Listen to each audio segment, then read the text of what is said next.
The publication called Engagement was launched in the historic surroundings of the Foreign Office in London. The UK's Minister for Europe, Jim Murphy, opened discussion on the subject by referring to the problem of radical Islam.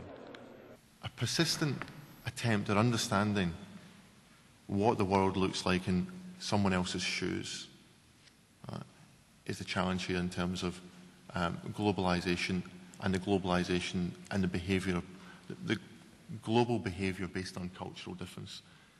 And the final point on this aspect isn't just about how the world looks in someone else's shoes, but what is the motivation for someone, as I argue, for someone to behave in a progressive way on climate change, but more particularly in a responsible way on counter-radicalisation when they have no shoes.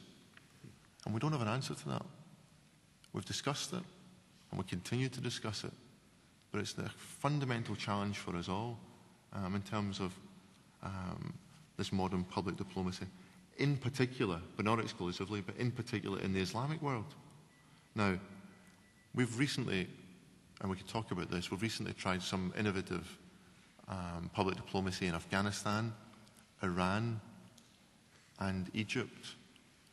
A member of our public diplomacy board is currently in Afghanistan to try and get a much better understanding about the continuing niche and seductive message of the Taliban for parts of the population in parts of Afghanistan. But we have to be, and I'd be interested in people's views on this, how we get a better understanding of cultural history, cultural heritage, contemporary culture, and the interaction with public diplomacy, particularly in the Arab world. And then the third and final area is this issue of communications.